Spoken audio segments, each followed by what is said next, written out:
નમો વરિયંતાણમ નમો સિદ્ધાણમ નમો વાયર્યાણમ નમો વજ્જાયાણમ નમો લોહે સૌવસાવણમ એસો પંચ નમુકારો સૌવ પાવપણાસણો મંગલાહાણમ ચ સવ્યેસી બ્રહ્મમ વૈ મંગલમ મંગલમ ભગવાન વીરો મંગલમ ગૌતમ પ્રભુ મંગલમ સ્થૂલભદ્રાદ્યા જૈન ધર્મો મંગલમ.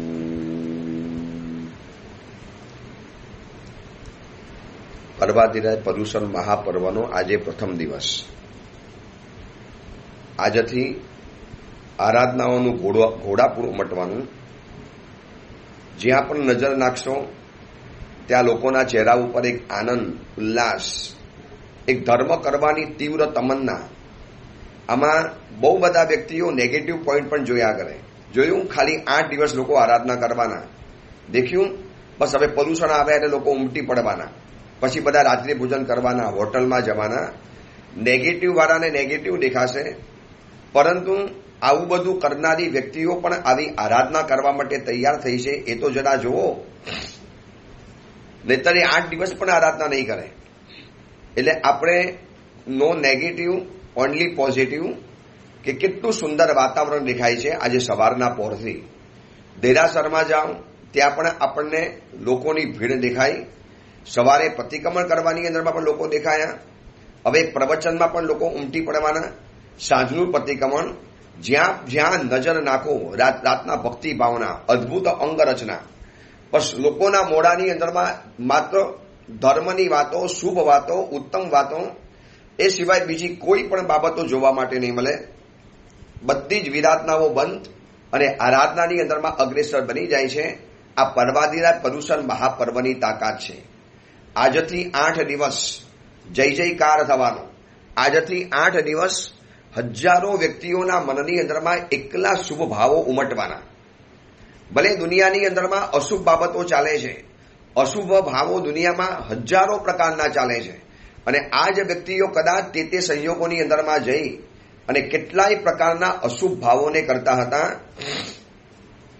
પરંતુ આ પર્વાધિરાજ પર્યુષણ મહાપર્વના નિમિત્તને પામીને ગઈકાલે કીધું ને, શુભ યોગ, શુભ નિમિત્ત અને શુભ આલંબન, આ ત્રણેયનો સરવાળો એટલે પર્વાધિરાજ પર્યુષણ મહાપર્વ છે. આજે પર્વાધિરાજ પર્યુષણ મહાપર્વના પ્રથમ દિવસે અષ્ટાનિકા પ્રવચન ગ્રંથની અંદરમાં પૂજ્ય લક્ષ્મી સુરેશ્વરજી મહારાજાએ જે 5 કર્તવ્યની જે વાત બતાવી છે, આ 5 કર્તવ્યની સાથે વિશ્વ વ્યવસ્થા જોડાયેલી છે. આ 5 કર્તવ્યને જાણતા પહેલા એક 4 પ્રકારના જીવોની ભૂમિકાને જાણવી પડશે. આપણે આરાધના કરવા તો ઉદ્યત થયા, આરાધના કરવા તો તૈયાર થયા. આજથી 8 દિવસ પ્રતિક્રમણ, પૂજા, પ્રવચન, પૌષધ, પચકાણ, પરિવર્તન, મનમાં શુભ ભાવ, બસ બધું જ પ્રકારનું નક્કી કર્યું. નાની મોટી તપસ્યા પણ કરવાના, સર્વ આરાધનાથી યુક્ત અને બને એટલી ઓછામાં ઓછી વિરાધનાથી 8 દિવસ ચાલવાના. કેટલું બધું પાણી બચવાનું, કેટલું બધું અનાજ બચવાનું, કેટલા બધા પાપોથી લોકો બચી જવાના, કેટલી બધી ઇલેક્ટ્રિસિટી બચી જવાની, કેટલા જીવોનો ખાત્મો બોલાતો અટકી જવાનો. આ પર્વાધિરાજ પર્યુષણ મહાપર્વ એટલે એકલો આરાધનાનો સરવાળો છે અને વિરાધનાની બાદ બાકી છે. તો આવી આરાધના કરવા માટે આપણે બધા ઉપસ્થિત થયેલા છીએ, તૈયાર થયેલા છીએ. તો એની પહેલા 4 પ્રકારની ભૂમિકાને જાણવી પડશે. નંબર 1, પહેલા નંબરમાં કેટલાક જીવો આ દુનિયાની અંદરમાં પથ્થર જેવા હોય છે. પાણીમાં નાખવા છતાં એ અંદર અને બહાર બંનેથી સૂકો ભઠ્ઠ રહેવાનો. પાણીની તાકાત છે કે ભલભલાને ભીંજાવી નાખે. પાણીની તાકાત છે કે ભલભલાને એકદમ પોતાની તાકાતથી એટલા બધા ભીના ભીના બનાવીને એના અસ્તિત્વને એટલું બધું પલારી નાખે. પરંતુ કેટલાક વ્યક્તિત્વ એવા હોય છે કે જે પથ્થર જેવા હોય છે. આવા સુંદર દિવસો આવ્યા, આવા સારા દિવસો આવ્યા, છતાં પણ એને બુદ્ધિનો વ્યભિચાર ખેલવાનું મન થાય. જો આજે કેટલાય એવા પ્રવચન માલાની અંદરમાં એવી કેટલી પણ વ્યક્તિઓ હશે, જો આ બધા કપડાં બતાવવા મળે જાય છે, નવા સારા કપડાં પહેરીને. આ બધો આડંબર છે, આ બધો ઠાઠમાટ છે, આ બધું ખાલી 8 દિવસની જાઓ જલાલી છે. દોસ્ત, 15મી ઓગસ્ટ આવે છે ત્યારે દેશને લોકો યાદ કરે છે. 26મી જાન્યુઆરી આવે છે ત્યારે લોકો પ્રજાસત્તાક દિવસને યાદ કરે છે.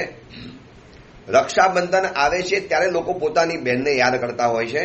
અરે જન્માષ્ટમી આવે ત્યારે શ્રી કૃષ્ણ ભગવાન યાદ આવતા હોય છે. રામનવમી આવે ત્યારે જ ભગવાન રામ યાદ આવતા હોય છે. તો સીધી વાત છે ને, જ્યારે જેના દિવસો આવે ત્યારે લોકો એને યાદ કરવાના. તો શું કામ તમે આટલા બધા નેગેટિવની અંદરમાં જાઓ છો? આપણે કેટલાક જીવોની ચર્ચા કરવી છે. પથ્થર જેવા હોય છે જે અંદર અને બહાર બંને રીતે સૂકા થાય. પાણીની અંદરમાં જઈને પણ આવા પર્વાદિરાજ પર્યુષણ મહાપર્વને પામીને હૃદયને કેટલું બધું ભીનું બનાવવાનું, કેટલું બધું ભાવિત બનાવી દેવાનું, કેટલું બધું પ્રભાવિત બનાવી દેવાનું, ઓતપ્રોત બનાવી દેવાનું. પણ આવા કેટલાક જીવો એવા છે પથ્થર જેવા કે જે આવા ઉત્તમ નિમિત્તને પામી અંદર અને બહાર બંનેથી કોરા થઈ જાય. એના કરતાં તો અંગરૂચના સારા કે પરમાત્માની નજીકની અંદરમાં ગયા પછી પ્રભુના સ્પર્શને પામીને ગીલા તો બની જાય, ભીના તો બને છે. અને કેટલાક જીવો એવા છે કે પથ્થર જેવા કે જે પાણીમાં નાખવા છતાં, પાણીની અંદરમાં વર્ષોના વર્ષો રહેવા છતાં કારમિંડ પથ્થર આવે છે. એ વર્ષોના વર્ષોથી, સદીઓના સદી અને યુગોના યુગ સુધી પાણીની અંદરમાં રહેવાનું, 24 કલાક પાણીમાં રહેવાનું, પણ છતાં પણ એનું અસ્તિત્વ ભીંજાય નહીં. કોઈ જગ્યાએથી પલળવાની વાત નહીં, ભીનાશને પકડવાની તાકાત નહીં. હૃદય જેનું ભીનું ન થાય એનું હૃદય શુષ્ક રહેવાનું. આવા જ બધા બુદ્ધિના વ્યભિચારો ખેલવાના. લોકો ખાલી બતાવવા માટે આવે, બસ સારા કપડાં લોકો બતાવવા માટે આવે, જાણે કે સારા ડ્રેસ પહેરવાની સ્પર્ધા ચાલે, ખાલી પૈસાના આડંબર બતાવી દેવાના. બસ આ બોલી બોલી પોતે તો આરાધના ન કરે, અન્યની આરાધનાની અનુમોદના પણ ન કરી શકે. આવા જીવોનો નંબર આવે છે પથ્થર જેવાની અંદરમાં કે પાણીની અંદરમાં રહ્યા પછી પણ પોતાના અસ્તિત્વને ભીનું નથી બનાવી શકતા. પર્વાદિરાજ પર્યુષણ મહાપર્વનો આજે પ્રથમ દિવસ. આપણે આપણી જાતની સાથે ટેલી કરવું છે કે આરાધના તો થવાની, પર્યુષણના દિવસો તો આવીને નીકળી જવાના. ગયા વર્ષે પણ આવ્યા હતા અને આ વર્ષે પણ પર્વાદિરાજ પધાર્યા છે. એ તો આવીને નીકળી જવાના. પણ મેં શું પ્રાપ્ત કર્યું? મારી ભૂમિકા જો પથ્થર જેવી હશે તો આવા પર્વાદિરાજ એક નહીં 1000 પર્વાદિરાજ આવશે. આવી આરાધના એક નહીં, લાખો આરાધના કરીશ, છતાં પણ મારું અસ્તિત્વ પથ્થર જેવું રહેવાનું. તો એમાંથી બહાર નીકળવા માટે જાણવું પડશે કે નંબર 1 કેટલાક જીવો પથ્થર જેવા હોય છે, તો બીજા નંબરમાં કેટલાક જીવો તેલ જેવા હોય છે. તેલ જે પાણીની અંદરમાં રહે પણ ઉપરથી તરે, પાણીની અંદરમાં ક્યારે એકમેક ન થાય, પાણીની સાથે ક્યારે રિલેશન ન બાંધે, પાણીની સાથે ક્યારે સંબંધ ન કરે, પાણીની સાથે ક્યારે કોન્ટેક્ટની અંદરમાં ન આવે, સદા ને સદા માટે પોતાનું અસ્તિત્વ એક અરગું રાખે. કેટલાક જીવો એવા હોય પ્રતિક્રમણ કરવા માટે આવશે, સામાયિક કરવા માટે આવશે, પ્રવચન સાંભળવા માટે પણ આવશે, સાંજે ભગવાનની આંગીના દર્શન કરવા માટે પણ જશે, આરાધના બધી જ કરશે. પણ તેલની ભૂમિકા, એનું હૃદય અંદરમાંથી એકમેક નહીં થાય, ભરશે નહીં. પથ્થર જેવા જીવો તો કરવાના જ નથી. એ તો એમ કહી દેશે શું કામ કરવાનું, અમે પાપ જ નથી કરતા, અમે બધું મનથી ચોખ્ખા છીએ, મનથી અમારા ભાવ સારા છે. એવા પણ જૈનો જોયા છે કે જે સંવત્સરી પ્રતિક્રમણ સુદ્ધા પણ નથી કરતા. બસ આમ કહીને શેના માટે કરવાનું? અમે થોડા પાપી છીએ, અમે એવું કશું જ નથી કરતા, અમે તો બસ મનના ભાવ ચોખ્ખા રાખીએ છીએ. તમે પ્રતિક્રમણ કરીને આવો અને પછી ઝઘડા વગેરે કરો તો શું કરવાનું તમારે એવા પ્રતિક્રમણને? આવું પણ બોલનારા જીવો છે. એ બધા જીવો આવે છે પથ્થરની ભૂમિકામાં. આપણે બીજા નંબરના જીવની વિચારણા કરીએ છીએ તેલ જેવા. જશે ખરા, પથ્થર તો પાણીની અંદરમાં ગયા પછી પણ પલળતો નથી. આ પાણીની તેલમાં ગયો, દૂધમાં ગયા ખરા, તેલ દૂધમાં ગયું ખરું, દૂધની સાથે રહેશે પણ ખરું, પણ ઉપર તર્યા કરશે. તમે જોજો, દૂધની અંદરમાં તેલ કે ઘી નાખીશું ને તો દૂધની ઉપર એ તર્યા કરશે, રહેશે દૂધની અંદરમાં પણ દૂધની ઉપર તર્યા કરે. એના અલગ અલગ ભાગ પડી જાય, પરપોટા પડી જાય, અલગ અલગ બિંદુઓ થઈ જાય, પણ રહેશે ઉપરથી અલગ અલગથી. ત્રીજા નંબરના કેટલાક જીવો આવે છે કપડા જેવા. જે જીવો પાણીની અંદરમાં હોય ત્યાં સુધી ભીના, જેવા પાણીમાંથી બહાર કાઢવાની અંદરમાં આવ્યા, પવન લાગ્યો એટલે વળી પાછા સૂકા બની જવાના. બસ આ જીવો છે કપડા જેવા જીવો છે. એટલે પર્વાદિરાજ પર્યુષણ મહાપર્વ આવ્યા, 8 દિવસ આરાધના કરી, સંપૂર્ણ આરાધના કરી, બરોબર આરાધના કરી, સુંદર રીતે આરાધના કરી, તન્મય બનીને આરાધના કરી, ભાવ વિભોર બનીને આરાધના કરી, એકાગ્ર બનીને આરાધના કરી, દિલ અને હૃદય સાથે આરાધના કરી. પરંતુ આ જીવોની ભૂમિકા છે કે જ્યાં સુધી ધર્મ ક્ષેત્રમાં રહેશે ત્યાં સુધી સારા, જ્યાં સુધી પ્રવચનના ક્ષેત્રમાં હશે ત્યાં સુધી સમજદાર, જ્યાં સુધી પર્વાદિરા પર્યુષણ મહાપર્વ આવશે ત્યાં સુધી બધું જ બરોબર કરવાના. જેવા પર્વાદિરાજ ગયા અને થોડી ઘણી દુનિયાની હવા લાગી, પવન લાગ્યો એટલે વળી પાછા સુકાઈ જવાના, થોડા દિવસમાં એની અસર ઉતરી જવાની. જેમ ગઈકાલે કીધું ને, પર્વાદિરાજ પર્યુષણ મહાપર્વ આવે એની પહેલા અણસાર આવી જાય અને ગયા પછી એની અસર મૂકીને જતા હોય છે. થોડા દિવસ અસર રહેશે, થોડા દિવસ રાત્રિ ભોજન નહીં કરે, હોટલમાં નહીં જાય, થોડા દિવસ નીતિ નિયમો પાળશે, થોડા દિવસ ધર્મ આરાધનાની અંદરમાં અગ્રેસર બનશે, વળી પાછી દુનિયાની હવા લાગી, કારણ કે કપડું પાણીમાંથી બહાર નીકળી ગયું છે. એટલે એ અસરમાંથી મુક્ત નહીં થઈ શકે. અને ચોથા નંબરના જીવો છે પાણીની અંદરમાં જનારા સાકર અને પાણી જેવા જીવો. હવે જે પાણીની અંદરમાં ગયા એ ગયા, હવે પાણીથી અલગ નહીં પડવાના, પાણીની સાથે જ રહેવાના. એક વખત ધર્મ આરાધના શરૂ કરી, એક વખત ધર્મ આરાધનાનો સ્પર્શ થયો, પ્રથમ વખત ધર્મ આરાધનાનો પરિચય થયો અને પછી એટલું બધું દિલ ભાવિત બની ગયું, રોમાંચિત બની ગયું, હવે જિંદગીભર માટે આરાધના મૂકવા તૈયાર નથી. બસ આ પર્વાદિરાજ પર્યુષણ મહાપર્વના આ પ્રથમ દિવસ શાયદ પર્વાદિરાજ આપણને પૂછે છે કે દોસ્ત, મારી આરાધના કરવા તૈયાર થયો છે, મારી સાથે સંબંધ જોડવા તૈયાર થયો છે, મારી સાથે ચાલવા અને જોડાવા તૈયાર થયા છો, તો તમે તમારી ભૂમિકા પહેલા ચકાસી લેજો કે પથ્થર જેવા છો, તેલ જેવા છો, કપડા જેવા છો કે સાકર જેવા છો. આપણે જે પ્રમાણે હઈશું એ પ્રમાણે પર્વાદિરાજની અસર આપણને પડવાની છે. પર્વાદિરાજ તો મહાન છે, એ તો સર્વ કર્મોથી મુક્ત કરાવવા તૈયાર છે. અને એટલા જ માટે લક્ષ્મી સુરેશ્વરજી મહારાજાએ અષ્ટાનિકા પ્રવચનના પ્રથમ શ્લોકની અંદરમાં બતાવ્યું છે, પર્વાણી સંતિ પ્રોક્તાની બહુની શ્રીજીના આગમે. શું લખ્યું છે કે આ વિશ્વની અંદરમાં જીન શાસનમાં હજારો પર્વ છે. પર્વાણી સંતિ પ્રોક્તાની બહુની શ્રીજીના આગમે. અનેક અનેક અનેક પર્વો છે જીન શાસનની અંદરમાં. પર્યુષણા સમમના નિયત કર્મણા મનમ ભેદ કૃત. પરંતુ પર્વાદિરાજ પર્યુષણ મહાપર્વ જેવું કોઈ પર્વ નથી. કેમ? એનું કારણ શું? કારણમાં એક જ બતાવ્યું છે કે કર્મોના મનમને ભેદનારું આ પર્વ છે. હવે આપણે કહીએ કે જો પર્વાદિરાજ કર્મના મનમને ભેદનારા છે તો ક્યારે આપણા ભેદી શકે? જો આપણે પથ્થર જેવી ભૂમિકા હઈશું તો પર્વાદિરાજ આપણું કશું જ સુધારી નહીં શકે. ભલે એમની તાકાત છે પણ આપણી પાત્રતા તો હોવી જોઈએ ને. પાણીની તાકાત છે કે સારી માટીની અંદરમાં જાય તો પાક પેદા કરી શકે, પણ પથ્થર ઉપર તમે પાણી નાખવાની અંદરમાં જાઓ અને પછી આપણે પાણીને પડકાર કરી કે ચલ પાણી फसल पैदा करके दिखा, इसमें से घास का तिनका पैदा करके दिखा. भाई पाणी कहेશે કે દોસ્ત મારી તાકાત છે પણ સામે પાછું પાત્ર વ્યક્તિ પણ જોઈએ.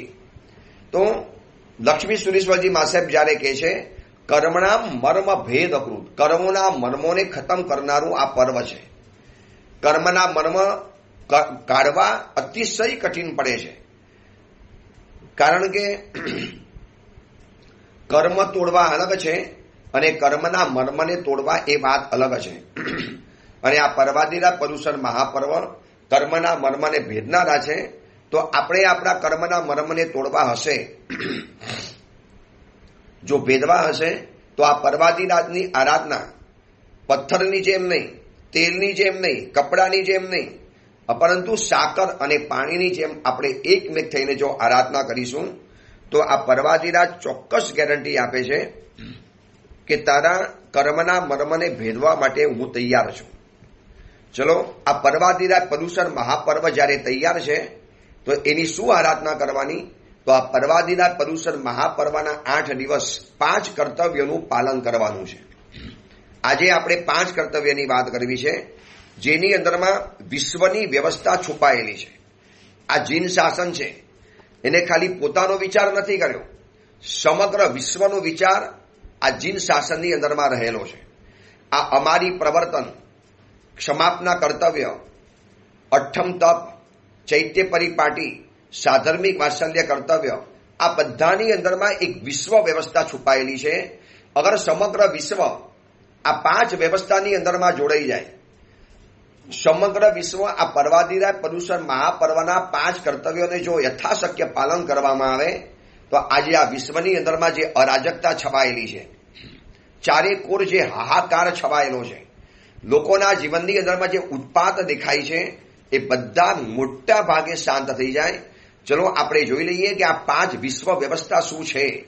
પર્વાધિરાજ પર્યુષણ મહાપર્વના પ્રથમ દિવસની અંદરમાં અષ્ટાનિકા પ્રવચન ગ્રંથની અંદરમાં લક્ષ્મી સુરીશ્વરજી મહારાજાએ ફરમાવ્યું છે કે પર્વાધિરાજ પર્યુષણ મહાપર્વ દરમિયાન 8 દિવસ 5 કર્તવ્યનું પાલન કરવાનું. નંબર 1, અમારી પ્રવર્તન. અમારી એટલે મારી એટલે મારવું, મારી એટલે હિંસા, મારી એટલે કોઈક જીવોને ખતમ કરવા, કોઈ જીવોને દુઃખી કરવા, કોઈ જીવોને પીડિત કરવા, કોઈ જીવોની વ્યવસ્થાને ખતમ કરી નાખવી. આ નાનામાં નાનો જીવ પણ આ વિશ્વની વ્યવસ્થાનો એક પાર્ટ છે.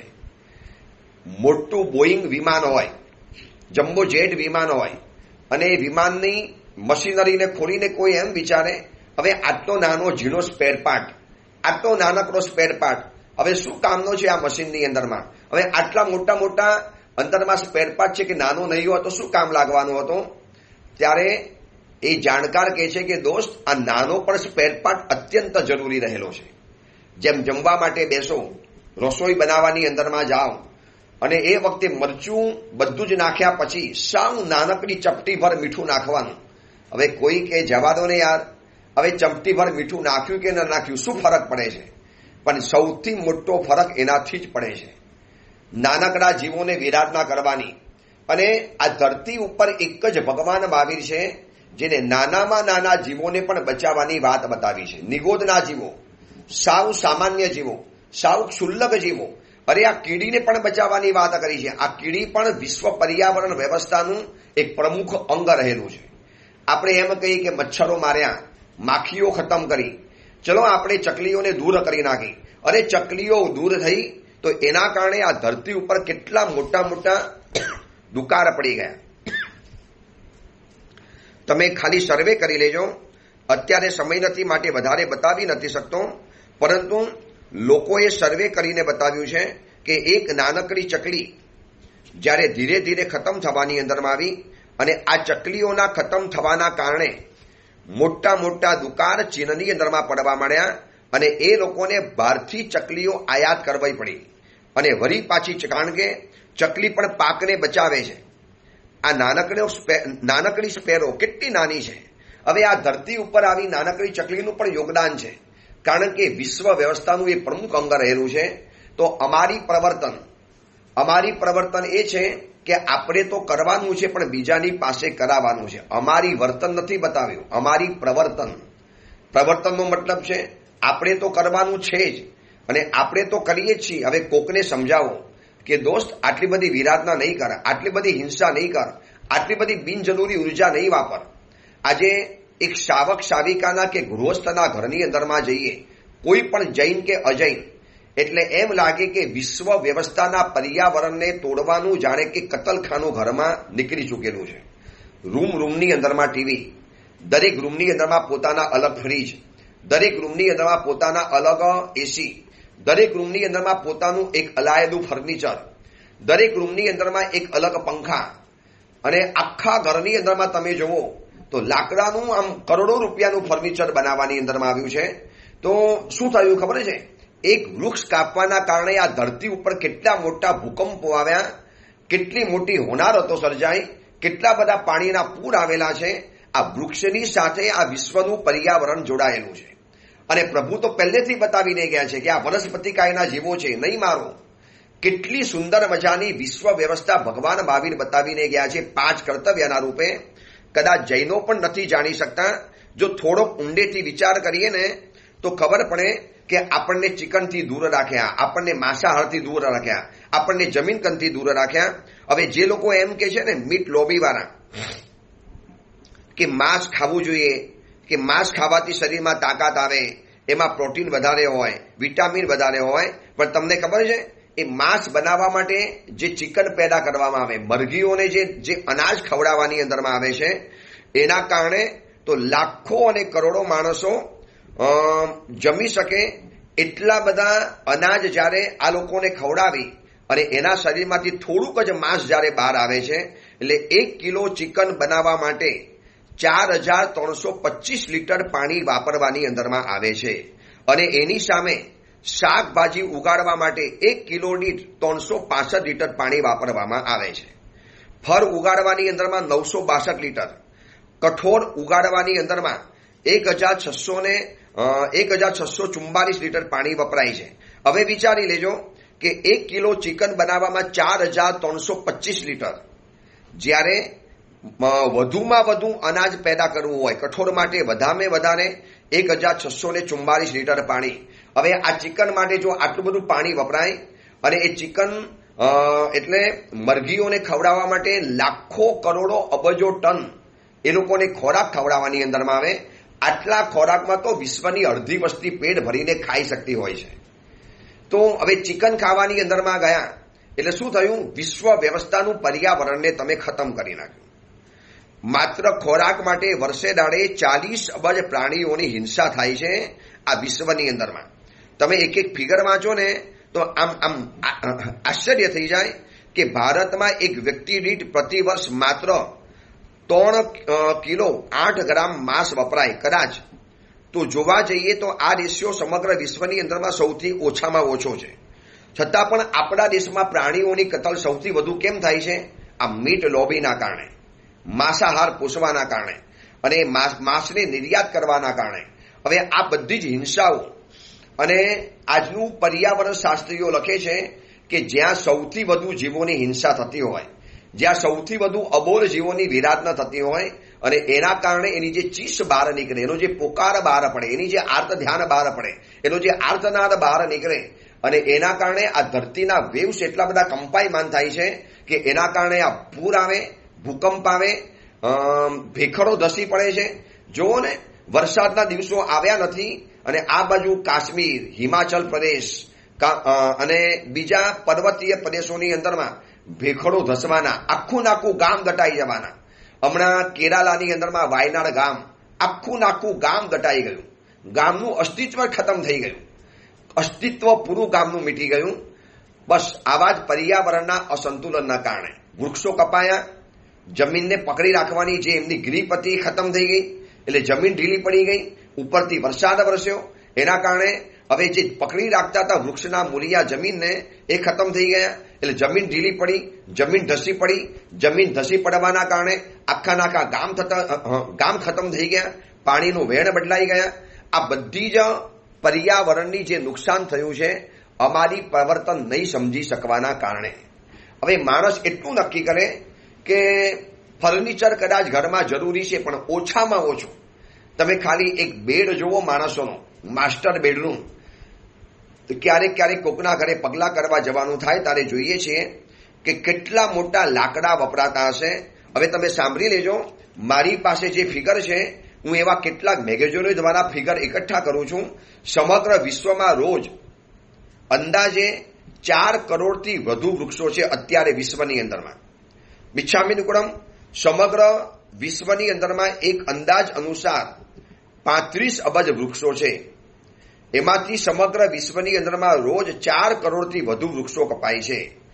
અને આટલા બધા વૃક્ષોની સામે નવા તો વૃક્ષો વાવવાની અંદરમાં આવતા જ નથી. હવે એક અંદાજે જો 35 અબજ વૃક્ષ જો ભારતની અંદરમાં છે અને ભારતની અંદરમાં એક અનુમાન પ્રમાણે વ્યક્તિ દીઠ વૃક્ષોની સંખ્યા માત્ર 28 વૃક્ષોની સંખ્યા છે. હવે આટલા ઓછા વૃક્ષ, ઓક્સિજન નહીં મળે, આ જમીનમાં ગરમી વધતી ચાલવાની અને ઓક્સિજન વગર માણસ જીવી નહીં શકે અને એના કારણે પછી દવા, હોસ્પિટલ, બીજી પછી વિરાધના આવી જવાની, કાગળની વિરાધના આવી ગઈ. આવી રીતે વિશ્વ પર્યાવરણના મુખ્ય અંગ વૃક્ષોની વિરાધના આવી ગઈ અને એ કપાય એટલે પક્ષીઓ હેરાન થવાના.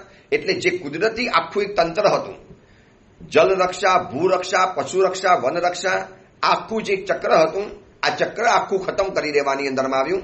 માત્ર પૈસાનો લોભ, પૈસાની ભૂખ, મોજ મજાની જિંદગી જીવવા માટે, આનંદ પ્રમોદની જિંદગી જીવવા માટે, પણ આ વિશ્વનું પર્યાવરણ ખતમ થઈ ગયું. અને આ પર્વાધિરાજ પર્યુષણ મહાપર્વનું પ્રથમ કર્તવ્ય આપણને સમજાવે છે કે દોસ્ત, આપણી પણ જવાબદારી છે આ વિશ્વની વ્યવસ્થાને સાચવી રાખવાની. જો દરેક વ્યક્તિ નક્કી કરે બિનજરૂરી વિરાધા નથી કરવી, બિનજરૂરી પાણી નથી વાપરવું, બિનજરૂરી લાઇટ નથી વાપરવી, બિનજરૂરી ઇલેક્ટ્રિસિટી નથી વાપરવી, બિનજરૂરી ઘરની અંદરમાં ફર્નિચર નથી વાપરવા, લાકડાનો એટલો બધો ઉપયોગ નથી કરવો, તો અબજો માણસો જો આટલું નક્કી કરે તો એના કારણે કેટલી મોટી પર્યાવરણની સુરક્ષા થઈ જાય. આ કોરોનાના સમયની અંદરમાં આખું વિશ્વનું પર્યાવરણ સુધરી ગયું, કારણ કે માણસોએ બધી જીવનની ફોગટની જરૂરિયાતો બંધ કરી નાખી. ઘરમાં બેઠેલા હતા, જેટલી જરૂર હતી એટલું વાપરતા હતા, બાકી બધા નકામી ચીજોથી દૂર થઈ ગયા અને કામની ચીજો એને જીવનમાં મળી જતી હતી. એના કારણે પર્યાવરણ કેટલું સુધરી ગયું. માત્ર 8 થી 9 મહિનાનું ચાલેલું લોકડાઉન, અને એમાં જો પર્યાવરણ આટલું બધું સુધરી ગયું હોય તો જો આખી વ્યવસ્થા વળી પાછી પુનર્જીવિત કરવાની અંદરમાં આવે, બીજાની વાત થાય કે ન થાય, આપણે તો જઈને છીએ. આપણને આ પર્વાધિરાજ પર્યુષણ મહાપર્વ આ વિશ્વ વ્યવસ્થા સમાન 5 કર્તવ્ય આપણને બતાવે છે. તો આપણે તો નક્કી કરીએ કે આની અંદરમાં જોડાવું છે. એટલે પહેલા નંબરનું કર્તવ્ય છે અમારી પ્રવર્તન, બીજા નંબરનું કર્તવ્ય છે સાધર્મિક વાત્સલ્ય. આપણી આજુબાજુની અંદરમાં રહેનારા જે આપણા દેશ બાંધવો, ધર્મ બાંધવો, આપણા જ્ઞાતિજન, આપણા પરિવારજન, આપણી પાસે પુણ્ય છે, આપણને બધું સારું મળ્યું, કેટલીક વ્યક્તિઓનું પુણ્ય નબળું છે, इन लोगों को नहीं मिला है, તો ચલો એક સાધર્મિકને મારે દત્તક લઈ લેવાનો, મારે મારા સમાજના એક ભાઈને દત્તક લઈ લેવાનો, મારે મારા સમાજના એક વ્યક્તિને નોકરી અપાવી દેવાની. આવા જો બધા જ નક્કી કરી નાખે તો સાધર્મિક વાત્સલ્ય જેવી વ્યવસ્થા જો જીવંત થઈ જાય તો એના કારણે આ યુદ્ધ, આ મારામારી, આ તોફાન, અરે દરેક પાડોશી દેશ પોતાના પાડોશી દેશને પ્રેમ કરે. આટલો સરસ મજાનો ભારત દેશ મળ્યો છે, પણ ભારતના પાડોશીઓ કોણ જાણે એટલા વિચિત્ર છે કે બસ રોજ યુદ્ધ કરવાનું, આતંકવાદ ફેલાવાનો, ત્રાસવાદ ફેલાવાનો, અને એને મળતું તો કાંઈ નથી. પોતે તો ભિખારી બની ગયા, હાથમાં કટોરા અને ચપ્પણીયા માગીને ફરે છે, અને છતાં પણ હજી બંધુત્વની ભાવના નથી આવતી. સાધર્મિક વાત્સલ્ય એટલે બંધુત્વની ભાવના. ભાઈ, આપણે ઝઘડા વગેરે બંધ કરી અને પ્રેમથી સાથે રહીએ.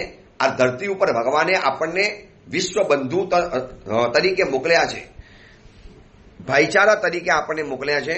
તો આપણે બધાએ પ્રેમ રાખવાનો છે. સાધર્મિક વાત્સલ્ય એટલે મારો સમાન જે ધાર્મિક છે એને મારે સાચવી લેવાનું. હવે તમે એને સાચવી લો એટલે આડો ઓરો ન જાય, ધર્મ પરિવર્તન નહીં કરે, ધર્માંતરણ નહીં કરે. એટલા મોટા પાયે ક્રિશ્ચનો દ્વારા ધર્માંતરણ થતું આવ્યું છે કે જ્યારે એના ફિગર આંખની સામે આવે છે ધ્રુજી જવાય છે. કેમ આવું થયું? કારણ કે આપણે આપણા સાધર્મિકને ભૂલી ગયા માટે. તો આ બીજા નંબરનું કર્તવ્ય છે સાધર્મિક વાત્સલ્ય. તો શક્તિ પહોંચતી હોય તો હું જૈન છું, જૈનને સાચવી લઈશ. હું પટેલ છું, પટેલને સાચવી લઈશ. હું ફલાણી જ્ઞાતિવાળો છું, હું બ્રાહ્મણ છું, મારા બ્રાહ્મણ જ્ઞાતિજન જેટલા પણ આવા નબળા હશે એને સાચવી લઈશ, જેથી કોઈ ધર્માંતરણ કરવાવાળા એની પાસે આવી ન શકે, એની બુદ્ધિને ભ્રષ્ટ ન કરી શકે. બસ આટલું જો બધા નક્કી કરી નાખે તો કેટલી સરસ મજાની વિશ્વ વ્યવસ્થા ચાલતી જાય. તો અમારી પ્રવર્તન, બીજા નંબરમાં સાધર્મિક વાત્સલ્ય, ત્રીજા નંબરમાં આવે છે ક્ષમાપના કર્તવ્ય. જેની સાથે પણ આપણને મનદુખ થયું હોય, જેની સાથે મનમેળ બગડેલો હોય, જેની સાથે સંબંધો કડવા થયા હોય. હવે આ વિશ્વ વ્યવસ્થા કેવી રીતે હોઈ શકે? તમે બે ઝઘડશો, તમારા 2 જણાની ઝઘડાની અસર 10 વ્યક્તિ પર પડવાની, એ 10 જણાની અસર બીજા 100 ઉપર પડવાની, 100ની અસર બીજા 1000 ઉપર પડવાની. આજે જેટલા પણ યુદ્ધ ચાલે છે એની અસર આખા દેશ ઉપર નહીં, આખા વિશ્વ ઉપર પડે છે. મોંઘવારી વધે, એકબીજાના દેશમાંથી સામાન આવે નહીં, જાય નહીં, આયાત અને નિકાસ બંધ થઈ જાય. દુનિયામાં અત્યારે 56 યુદ્ધો ચાલી રહેલા છે એક સર્વે પ્રમાણે, 56 યુદ્ધ. અને આ બધામાં વિશ્વના 92 દેશ, 92 દેશ ડાયરેક્ટ કે ઇનડાયરેક્ટ જોડાયેલા છે. હવે માનો અત્યારે ભારત દેશ યુદ્ધમાં જોડાયેલું નથી, પણ ભારત દેશનો માલ સામાન, ભારત દેશનો વેપાર જે દેશ સાથે જોડાયેલો હોય તો એ દેશની આજુબાજુમાં યુદ્ધ થયેલું હોય એટલે સહજ રૂપે છે કે ત્યાં એ બધી વસ્તુઓ જઈ ન શકે, વસ્તુઓનો ભરાવો થાય, ફુગાવો થાય, એમાંથી મોંઘવારી વધે, એમાંથી ઝઘડા વગેરે વધે, એમાંથી મારામારી વધે અને એમાંથી આ દેશનું સંતુલન ઘટી જાય, એનાથી વિશ્વ વ્યવસ્થા જોતરાઈ જાય. એને તોડવા માટે આ ક્ષમાપના કર્તવ્ય બતાવ્યું છે. કેટલી પ્રેક્ટિકલ વાત છે. આ 5 કર્તવ્ય એટલે વિશ્વ વ્યવસ્થા છે અને 92 દેશો આમાં જોડાયેલા છે. ગયા એક વર્ષમાં એટલે કે 2023માં 2023માં યુદ્ધના કારણે 1,62,000 લોકોના મોત થયા છે. 1,62,000 લોકો ખતમ પામી ગયા અને 11 કરોડ લોકો બેઘર બન્યા, 11 કરોડ લોકો. અને હજી આગળ બતાવું તો કે સમગ્ર વિશ્વને આ યુદ્ધના કારણે $19.8 ટ્રિલિયન ખર્ચ થયો આ યુદ્ધના કારણે. હવે આ બધું જ બજેટ જો માનવના કલ્યાણ માટે વપરાયું હોત, માનવ સમાજના ઉદ્ધાર માટે વપરાવ્યું હોત તો કેટલું બધું કામ થઈ જાય, કેટલો બધો ફાયદો થઈ જાય.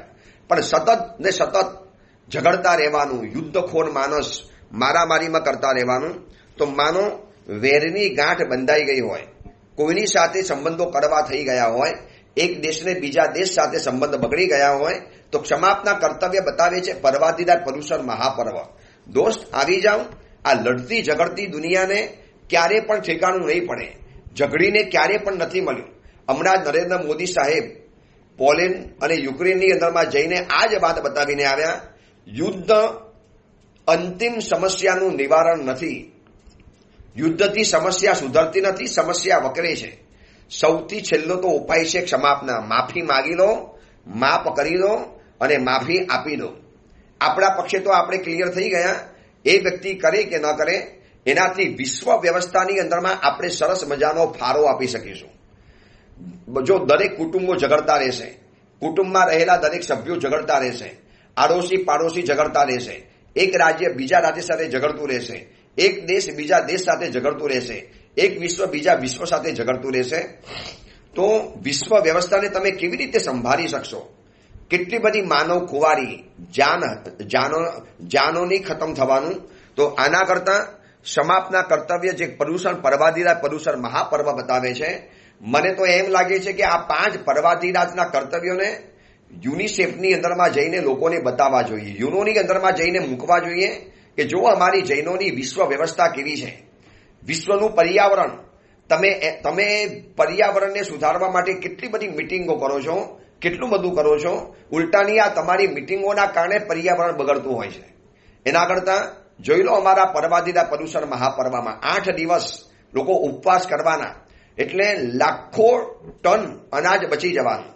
8 દિવસ લોકો પાણી ઓછું વાપરવાના. એના કારણે અમે જૈનો લાખો કરોડો ટન લીટર પાણી બચાવી દેવાના.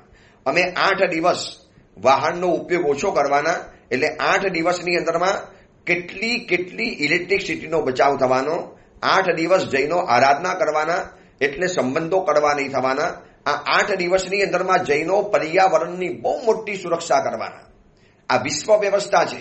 એને જો નવી રીતથી, નવા એંગલથી જોવા માટે જઈએ તો આ પર્વાધિરાજ પર્યુષણ મહાપર્વ એક ધાર્મિક તહેવાર નથી, એક વિશ્વ તહેવાર છે. એક વિશ્વ વ્યવસ્થાનું પ્રમુખ અંગ રહેલું છે. વિશ્વ વ્યવસ્થાની સાથે એના તાર જોડાયેલા છે. જ્યારે આપણે એક ઉપવાસ કરશું, એક બેસણું કરશું, એક પ્રતિક્રમણ કરશું, એક સામાયિક કરશું, એક પ્રવચન સાંભળીશું, એના કારણે આપણે વિશ્વ વ્યવસ્થાને સુધારવામાં બહુ મોટો ફાળો આપી રહેલા છીએ. ભલે કદાચ માત્રા ઓછી હશે પણ બહુ મોટો ફરક પડી જાય. તો પહેલા નંબરનું અમારી પ્રવર્તન, બીજા નંબરમાં સાધર્મિક વાત્સલ્ય, ત્રીજા નંબરમાં ક્ષમાપના, ચોથા નંબરની અંદરમાં આવે છે અઠ્ઠમ તપ. જે વ્યક્તિ પર્વાધિરાજ પર્યુષણ મહાપર્વને પામી અને જેમ 15 દિવસે એક ઉપવાસ કરવાનો હોય, દર 4 મહિને 2 ઉપવાસ કરવાનો, જેમ ચોમાસીનો તપ આવે છે, એમ વર્ષે લેખે જે વિરાધના થઈ, જે પાપોનું સેવન કર્યું, જે દોષોનું સેવન કર્યું, આ બધાને દૂર કરવા માટે અઠ્ઠમ તપ કરવાનું કર્તવ્ય ભગવાને બતાવેલું છે. તો 3 દિવસ અઠ્ઠમ તપ કરે, 3 દિવસ ભૂખ્યા રહેશે. એટલું અનાજ બચાવવાના, પાણી બચાવવાના, પેટમાં ભોજન વગેરે નથી ગયું એટલે મન શાંત રહેવાનું, એના કારણે ઝઘડા પણ નહીં થવાના. જો એક કર્તવ્યમાં 5 કર્તવ્ય છુપાયેલા છે. 5 કર્તવ્ય તો અલગ છે, પણ આ એક એક કર્તવ્યમાં વળી પાછા 5 કર્તવ્ય પણ છુપાયેલા છે. કેટલા અદ્ભુત કર્તવ્ય સોચી સમજીને રાખ્યા હશે. આ પર્વાદિરા પર્યુષણ મહાપર્વના 8 દિવસ આપણે સાચવવાના છે. આવતીકાલે જે વાત કરીશું એ જીવન વ્યવસ્થાની 11 કર્તવ્ય જીવન વ્યવસ્થા છે. એ જીવન વ્યવસ્થાની વાતો આપણે આવતીકાલે કરીશું. પર્વાદિરા પર્યુષણ મહાપર્વનો આજે પ્રથમ દિવસ, 5 કર્તવ્ય, વિશ્વ વ્યવસ્થા. તો વિશ્વ વ્યવસ્થામાં જોડાવવું હોય તો નાની મોટી તપસ્યા આપણે કરવી પડશે. આ રોજ રોજ હોટલો ખુલતી જાય, ખાવા પીવાના બજારો ચાલતા જાય, કરોડો ટન કહું છું, કરોડો ટન ભોજન ફેંકી દેવાની અંદરમાં આવે છે. જ્યારે આ વિશ્વની અંદરમાં લોકો ભૂખ્યા મરે છે ત્યારે એ સમયની અંદરમાં એટલું બધું ભોજન ફેંકી દેવાની અંદરમાં આવે છે કે એનાથી મોટા બિહાર અને ઉત્તર પ્રદેશના રાજ્યોના માણસો 3 વર્ષ સુધી પેટ ભરીને ખાઈ શકે એટલું બધું અનાજ આ ધરતી ઉપર ફેંકી દેવાની અંદરમાં આવે છે. હવે આ બધાને જો અટકાવવું હોય તો આ જ રસ્તો છે કે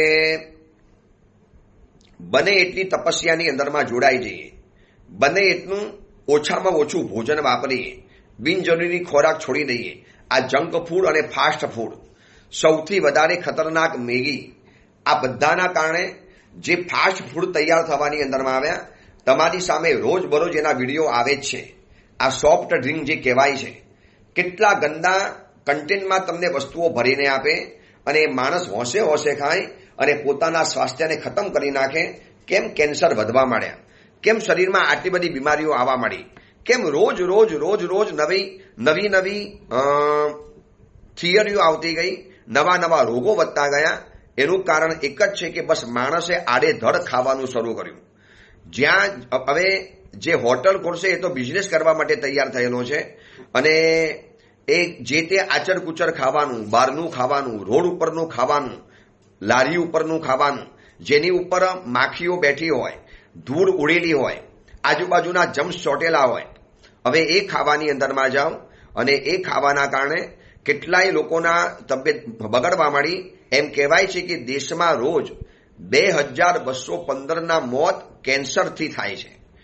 2022માં 8 લાખ મોત થયા હતા કેન્સરના કારણે અને 2022માં 14,61,000 કિસ્સા કેન્સરના નવા બહાર આવ્યા. કેમ આટલા બધા કેન્સર બહાર આવે છે? બસ આ જે તે વસ્તુઓ ખાવાની, જે તે વસ્તુઓ પેટમાં પધરાવવાની. એના કરતાં આ અઠ્ઠમ તપ એટલે કે નાની મોટી તપસ્યા, હોટલમાં જવાનું બંધ કરવું, આ એક વિશ્વ વ્યવસ્થાનો ભાગ રહેલો છે. અને 5મા નંબરનું કર્તવ્ય આવે છે ચૈત્ય પરિપાટી, એટલે કે ઈશ્વરની નજીક જવું, પરમાત્માની નજીક જવું. જેટલા પણ મંદિરો છે, જેટલા પણ જિનાલયો છે, જૈનો હોય તો જિનાલયમાં જાય, શૈવ હોય તો શિવાલયમાં જાય, પછી કોઈ હવેલીમાં જાય, કોઈ પોતપોતાના મંદિરોની અંદરમાં જાય. એ જાય એટલે મન શાંત બને, મન પ્રશાંત બને, મન ઉપશાંત બને. મનના બધા જ સંકલ્પ વિકલ્પો દૂર થઈ જાય. એના કારણે માણસના મનની અંદરમાંથી એક પ્રસન્નતા બહાર આવે. વ્યક્તિ પ્રસન્ન બન્યો, એના કારણે 10 જણા પ્રસન્ન બન્યા, એના કારણે બીજા 100 જણા હેપી થયા, એના કારણે બીજા 10,000 લોકોને હેપીનેસનો ચેપ લાગ્યો. આમ કરતા લાખો કરોડો માણસોની અંદરમાં એની હેપીનેસ પહોંચી જવાની. આ એક વિશ્વ વ્યવસ્થા છે.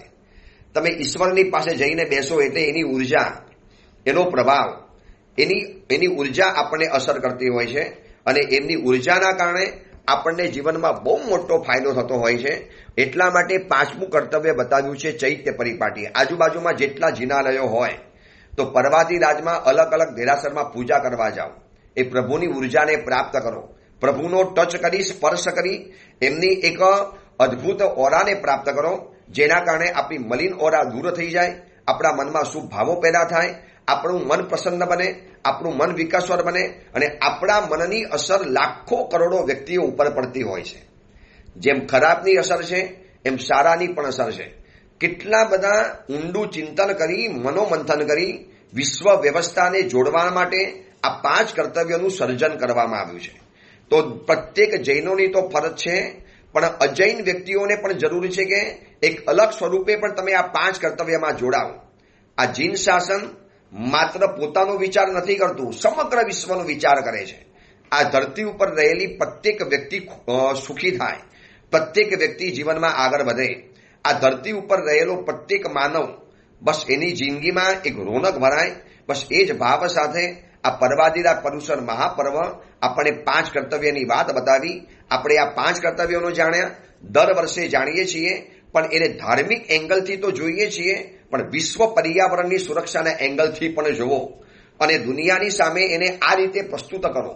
યુનોની અંદરમાં જો બતાવવામાં આવે કે આ જૈનોના 5 કર્તવ્ય એટલે વિશ્વ વ્યવસ્થા છે, આ જૈનોના 5 કર્તવ્ય એટલે આ ધરતી ઉપર શ્વાસ લેનારી પ્રત્યેક માનવીના માટે ઉપકારી છે. કદાચ મોટામાં મોટો એવોર્ડ આ 5 કર્તવ્યોને મળી જાય. કોણે વિચાર્યું હશે? કેટલી અદભુત વ્યવસ્થા કરેલી છે. સર્વજ્ઞ તીર્થંકરોએ આ વ્યવસ્થા કરી છે અને એ વ્યવસ્થા આપણા સુધી પહોંચી આવી છે. બસ આપણી જવાબદારી છે કે આરાધનામાં એકાગ્ર બની જઈએ. 5 કર્તવ્યનું બરાબર પાલન કરી પ્રતિક્રમણ કરવું પણ એ વિશ્વ વ્યવસ્થા છે. સામાયિક કરવા જવું એ પણ વિશ્વ વ્યવસ્થા છે. પ્રવચનોનું શ્રવણ કરવું એ પણ વિશ્વ વ્યવસ્થા છે. પચકાણ વગેરે કરવું આ પણ વિશ્વ વ્યવસ્થા છે. તો જેને જે પણ અનુકૂળતા પડે એ આરાધનામાં આપણે જોડાઈ જઈએ. આ પ્રવચન લોકો સુધી પહોંચાડજો. જેને પર્વાદિરા પર્યુષણ મહાપર્વમાં આજુબાજુની અંદરમાં કોઈ મહાત્માનો સંયોગ નથી મળ્યો, દૂર દૂરના દેશોની અંદરમાં રહે છે, જ્યાં કોઈ સમણ સમણી ભગવંતો તો જઈ શકવાના નથી, બીજા કોઈ કદાચ પર્યુષણ કરાવવા નથી પહોંચી શક્યા, તો એમને પણ આરાધના થઈ જાય. રોજ આજે 5 કર્તવ્યની વાત કરી. હવે આવતીકાલે ધર્મ વ્યવસ્થાના સ્વરૂપે, જીવન વ્યવસ્થાના સ્વરૂપે જે 11 કર્તવ્ય બતાવે, જે વાર્ષિક કર્તવ્ય છે, વર્ષ દરમિયાન પ્રત્યેક જૈનોએ કરવા જેવા છે. જો એની સાથે સમગ્ર વિશ્વ જોડાઈ જાય તો એક જીવન વ્યવસ્થા સુધરી જાય, લાઈફ સ્ટાઇલ આખી બદલાઈ જાય. એની વાત આપણે આવતીકાલે કરીશું. એ જ મંગલ કામના, મંગલ ભાવના. જીનાગના વિરુદ્ધ કાંઈ પણ બોલાયું હોય તો મિચ્છા